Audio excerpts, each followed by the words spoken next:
trying to make some room and it goes straight into the hand.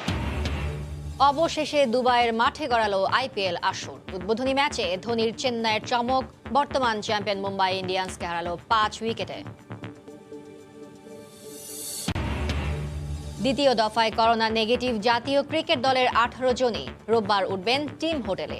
27 সদস্যের skill training দল ঘোষণা বিসিবির। রোববার বাফুফে নির্বাচন সামনে রেখে কাজী সালাউদ্দিনের ইশতেহার ঘোষণা, কাউন্সিলরদের আকৃষ্ট করতে উন্নয়নের নানা প্রতিশ্রুতি। এবং 2 বছর প্রিমিয়ার লিগ হকি বন্ধ থাকায় চরম হতাশ খেলোয়াড়রা, দ্রুত আসর আয়োজনের প্রতিশ্রুতি ফেডারেশন কর্তাদের।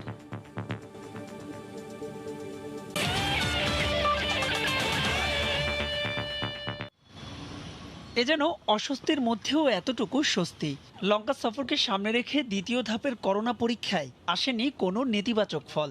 18 ক্রিকেটারের সবাই হয়েছে নেগেটিভ। আজ হয়েছে আরও 9 ক্রিকেটারের কোভিড টেস্ট, যাদের ফলাফলের জন্য অপেক্ষা রোববার বিকেল পর্যন্ত। এবারে করোনা পরীক্ষায় অংশ নিচ্ছে না কোনো বিদেশি কোচিং স্টাফ। নেগেটিভ হওয়া 18 ক্রিকেটার কাল সকালে উঠবেন টিম হোটেলে, থাকবেন জৈব সুরক্ষা বলয়ের মধ্যে। তাই তো ক্রিকেটারদের আশেপাশে সবাইকেই করানো হয়েছে কোভিড টেস্ট। আমরা বাংলাদেশ স্বাস্থ্য মন্ত্রণালয়ের এবং কোভিড-19 বিশেষজ্ঞদের তত্ত্বাবধানে ইসিবি এবং আইসিসির গাইডলাইনের আলোকে আমরা প্রতিটি খেলোয়াড় এবং সাপোর্ট স্টাফদেরকে দফায় দফায় পরীক্ষা করার মাধ্যমে এবং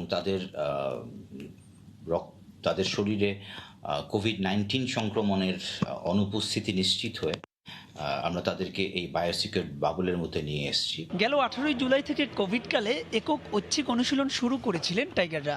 অবশেষে দীর্ঘ 2 মাস পর ফিরছেন আনুষ্ঠানিক দলীয় অনুশীলনে, যেখানে দলের সঙ্গে যোগ দিবেন বিদেশি কোচিং স্টাফরাও।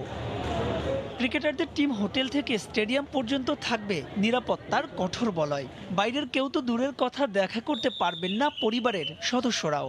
সব মিলিয়ে লঙ্কা সফরের আগে মুশফিক তামিমদের সুরক্ষায় কোনো ঝুঁকি নিতে চায় না বোর্ড। এই যে সুরক্ষা বলয় অর্থাৎ বাবল, এর আওতায় খেলোয়াড়দের অবস্থানকালীন যে হোটেল, রেস্টুরেন্ট, যে ভেহিকেল দিয়ে তারা মাঠে যাওয়া আসা করবে, সেটা জিম, সুইমিং পুল অর্থাৎ training facilities, medical treatment room, এই সবই এই বাবলের আওতায় থাকবে। আর সবকিছু ঠিকঠাক থাকলে 23 সেপ্টেম্বর রাতে ঢাকায় পৌঁছাবেন টাইগারদের স্পিনিং বোলিং পরামর্শক ড্যানিয়েল ভিক্টোরি।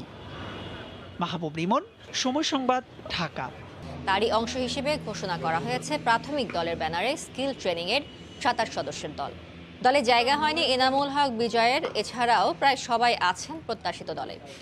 10 জন পেসার সুযোগ পেয়েছেন, আছেন 3 জন বিশেষজ্ঞ স্পিনার। মুশফিক লিটনের সাথে উইকেট কিপার ব্যাটসম্যান হিসেবে আছেন মোহাম্মদ মিথুন ও নুরুল হাসান সোহান। টানা 6 দিন দলীয় অনুশীলন শেষে শ্রীলঙ্কা সফর নিশ্চিত হলে 27 সেপ্টেম্বর লঙ্কার উদ্দেশ্যে দেশ ছাড়বে বাংলাদেশ জাতীয় ক্রিকেট দল। যেন শনির দশা কাটছেই না টাইগারদের লঙ্কা সফরে।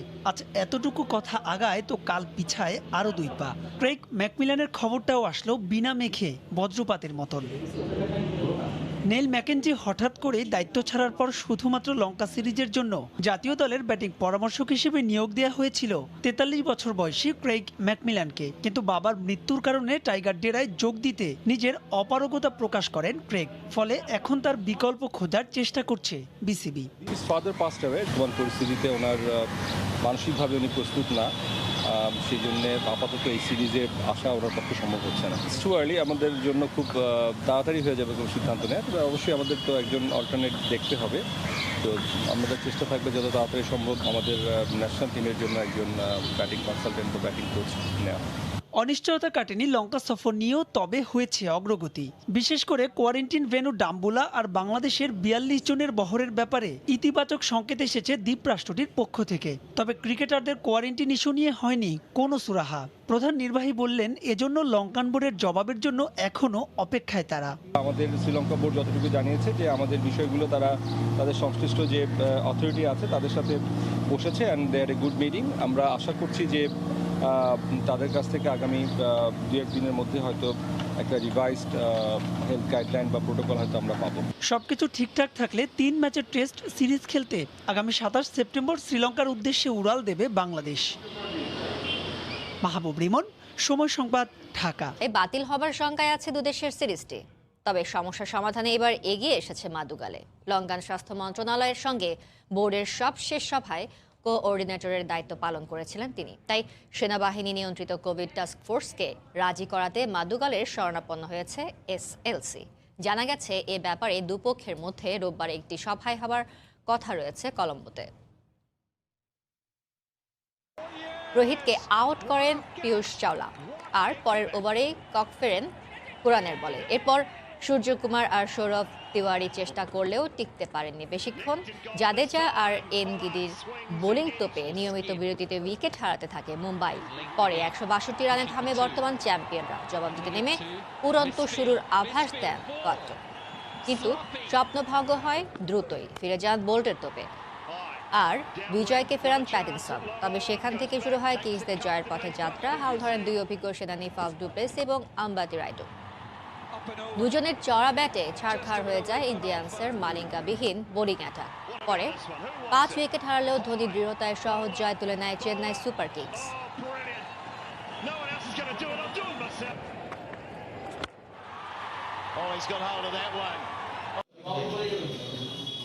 নির্বাচন আসলেই ইশতেহার আর প্রতিশ্রুতিতে আশা দেখান প্রার্থীরা, কিন্তু দিন শেষে ফুটবলের চিত্রটা অভিন্ন। বাফুফে নির্বাচন সামনে রেখে টানা চতুর্থবারের মতো ইশতেহার ঘোষণা করতে যাচ্ছেন কাজী সালাউদ্দিন প্যানেল।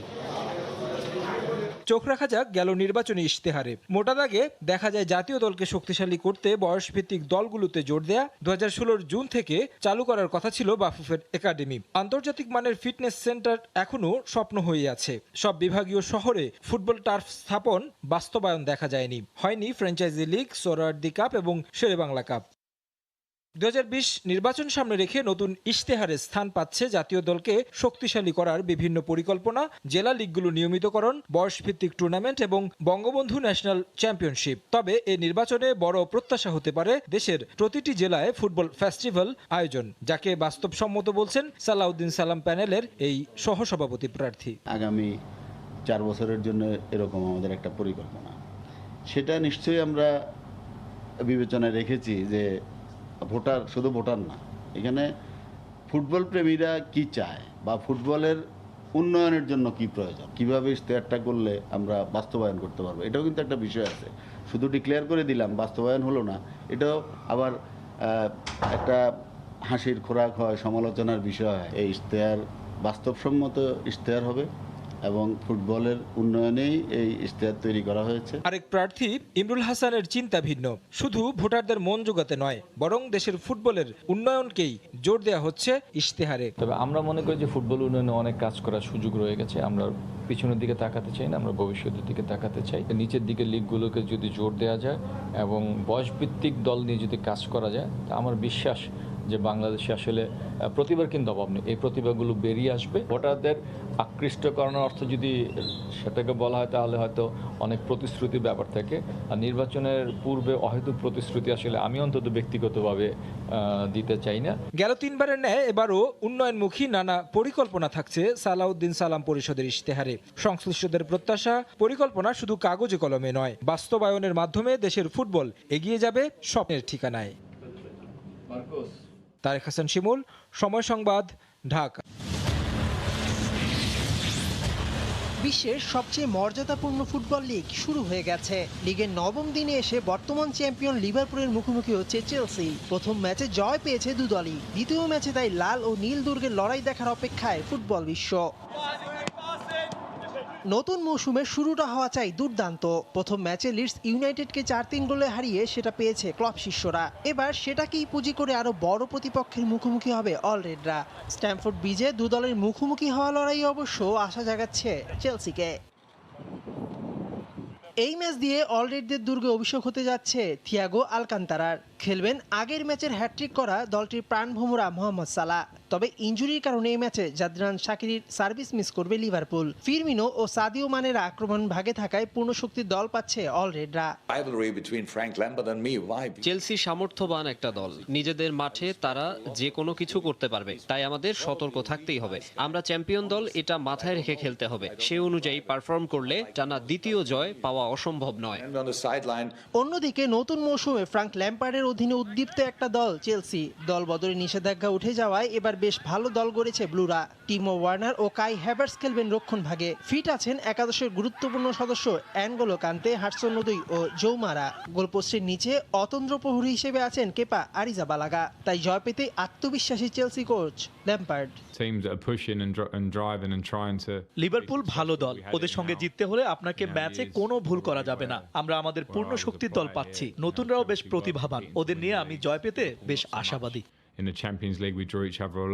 এখন পর্যন্ত দু দলের দেখা হওয়া 176 ম্যাচে 90 জয় নিয়ে এগিয়ে চেলসি, বিপরীতে 86টি জয় লিভারপুলের। তাই জমজমাট লড়াই দেখার অপেক্ষায় ফুটবল দুনিয়া।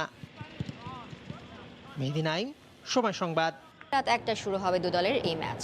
নতুন মৌসুমের শুরুটা বেশ ভালো হয়েছে আর্সেনালের। এবারের ফরাসি লিগটা আশীর্বাদ হয়ে নাকি অভিশাপ হয়ে এসেছে প্যারিস সেন্ট জার্মের জন্য, সেটা এখনো বলা যাচ্ছে না। কারণ লিগের প্রথম 2 ম্যাচেই হারের তিক্ততা পেতে হয়েছে ফরাসি জায়ান্টদের। মেটজের বিপক্ষে লিগের তৃতীয় ম্যাচে গিয়ে জয়ের দেখা পেয়েছে লিগ চ্যাম্পিয়নরা, তাও অনেক কষ্টের জয়। এবার সেই জয়ের ধারা ধরে রাখার মিশনে নিসের মুখোমুখি হবে পিএসজি। হেড টু হেডের পরিসংখ্যানে এগিয়ে দ্য পার্সিয়ান।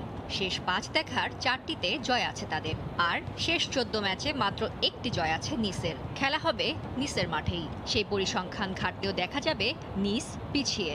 শেষ 7 ম্যাচের 6টিতেই হেরেছে তারা। তাই বলাই যায় এই ম্যাচে পিএসজি এগিয়ে থাকবে শতভাগ। নিষেধাজ্ঞার কারণে ব্রাজিলিয়ান তারকা নেইমার এই ম্যাচেও পারবেন না খেলতে। তার সঙ্গে পেরেদেসও আছেন নিষেধাজ্ঞার খরায়। এছাড়া 6 ম্যাচের জন্য সাসপেনশন আছে কুরজায়ার। এদিকে করোনা কাটিয়ে ফিরেছেন কিলিয়ান এমবাপ্পে, সেই সাথে ফিরছেন ফ্লোরেন্সি। এছাড়া ডি মারিয়া, নাভাস, মার্কুইনহোস, ড্র্যাক্সলার থাকায় কিছুটা স্বস্তিতে থাকবেন কোচ থমাস টাচেল। এদিকে ইংলিশ প্রিমিয়ার লিগে জয়ের ধারায় ফিরতে সাউদাম্পটনের মুখোমুখি হবে টটেনহ্যাম হটস্পার। লিগের শুরুটা এভারটনের বিপক্ষে হার দিয়ে হয় স্পারদের, তাই এ ম্যাচে জয়ের জন্য মুখিয়ে থাকবে হোসে মরিনহোর দল। তবে মুখোমুখি লড়াইয়ের পরিসংখ্যান বলছে সেই কাজটা একটু কঠিন হবে স্পারদের জন্য, কারণ শেষ 6 দেখায় তাদের আছে মাত্র 3টি জয়। মরিনহোর দলটা অবশ্য বেশ ভারসাম্যপূর্ণ। কেইন, লামেলা, সন্ড্রা থাকবেন জ্বলে ওঠার অপেক্ষায়। তবে সাউদাম্পটনের ড্যানি ইংস এ ম্যাচে কাল হয়ে দাঁড়াতে পারেন স্পারদের জন্য। সুইজারল্যান্ডের জুরিকে শুক্রবার হয়ে গেল ফিফার বার্ষিক কংগ্রেস সভা। এতে ফিফার সভাপতি জিয়ান্নি ইনফান্তিনো বক্তব্য রাখেন। এ সময় তিনি ফুটবলের নানা দিক নিয়ে কথা বলেন। ইনফান্তিনো বক্তব্যের শুরুতে 2020 ফিফা ক্লাব বিশ্বকাপ স্থগিত হবার ঘোষণা দেন। করোনা ভাইরাসের কারণে এ বছর কোনোভাবে ক্লাব বিশ্বকাপ আয়োজন করা সম্ভব নয় বলে জানান তিনি। 2020 ফিফা ক্লাব বিশ্বকাপ স্থগিত করা হলো। করোনা ভাইরাসের কারণে অনেক মহাদেশের ক্লাব ফুটবল দেরিতে শুরু হয়েছে, যার কারণে সব ম্যাচ ডিসেম্বরের আগেই শেষ হবে না। তাই এবছর ক্লাব ফুটবল আয়োজন করা কোনোভাবেই সম্ভব নয়। বাস্তবিক অর্থে পুরুষ ফুটবলের যতটা আবেদন ততটা নেই বিশ্ব নারী ফুটবলে। তবে সম্প্রতি ফিফা নারী ফুটবলের অগ্রগতিতে বেশ মনোযোগ দিয়েছে। করোনার আতঙ্কে নারী ফুটবল অনেক পিছিয়েছে, তাই নারী ফুটবলের উন্নয়নে বিশেষ ভাবনা ফুটবলের সর্বোচ্চ সংস্থাটির। নারী ফুটবলে অনুদান বাড়ানোর পরিকল্পনা আছে আমাদের। আমরা $1 বিলিয়ন অনুদান দিচ্ছি। এছাড়া কোভিড-19 ফান্ড থেকেও আমরা নারী ফুটবলে অনুদান দিব বলে আমাদের পরিকল্পনায় আছে। এদিকে ফুটবল বিশ্বায়ন এগিয়ে চললেও ফুটবল দুনিয়ার অদৃশ্য শত্রু হয়ে আঠার মতো লেপে আছে বর্ণবাদীদের আগ্রাসন। কিন্তু ফুটবলে বর্ণবাদের কোনো স্থান নেই। ফিফা বর্ণবাদ দূর করার জন্য আরও শক্ত পদক্ষেপ গ্রহণ করবে বলে জানান ইনফান্তিনো। বর্ণবাদ নিয়ে ফিফা বহু বছর ধরেই কাজ করে যাচ্ছে, তবে যা করছি তা পর্যাপ্ত নয়। অবশ্যই আমাদের এ নিয়ে আরও কাজ করতে হবে। ফুটবল গোটা বিশ্বকে প্রতিনিধিত্ব করে, তাই বর্ণবাদের মতো বিষয়কে আমরা জায়গা দিব না। the administration of FIFA. অন্যদিকে তার ও অ্যাটর্নি জেনারেলের বিরুদ্ধে সুইস আদালতের করা মামলা নিয়েও তার অবস্থানের কথা জানান তিনি। Prosecutor of Switzerland. ফিফা আগেও অনেক দুর্নীতির সাথে জড়িয়েছে আমি জানি, কিন্তু আগের ঘটনার সাথে বর্তমান পরিস্থিতির কোনো মিল নেই। আমি শুধু সবাইকে এটাই জানাতে চাই যে আমি অ্যাটর্নি জেনারেলের সাথে দেখা করেছি, আর এখানে বেআইনির কিছু হয়নি। আমি তার সাথে দেখা করেছি এবং তার পরামর্শ চেয়েছি শুধুই ফিফাকে কিভাবে সমস্যামুক্ত করা যায় সেজন্য। এবছর প্রথমবারের মতো অনলাইনে কংগ্রেস সভার আয়োজন করে ফুটবলের সর্বোচ্চ নিয়ন্ত্রক সংস্থা ফিফা। আফরোজ রিয়া, সময় সংবাদ। 25 অক্টোবর মুখোমুখি হবে রিয়াল মাদ্রিদের, আর জাতীয় দলের হয়ে মেসি বলিভিয়ার বিপক্ষে শেষ ম্যাচ খেলবেন 13 অক্টোবর। এরপর আর্জেন্টিনা থেকে মেসি স্পেনে ফিরলে তাকে 14 দিন থাকতে হবে কোয়ারেন্টিনে। কোনো ফুটবলার ল্যাটিন আমেরিকায় ম্যাচ খেলতে গেলে তার জন্য এমনই নিয়ম করেছে উয়েফা। আর এটা যদি শেষ পর্যন্ত মানা হয় তাহলে শঙ্কায় পড়ে যায় লিওনেল মেসির বার্সেলোনার হয়ে মাঠে নামার সম্ভাবনা।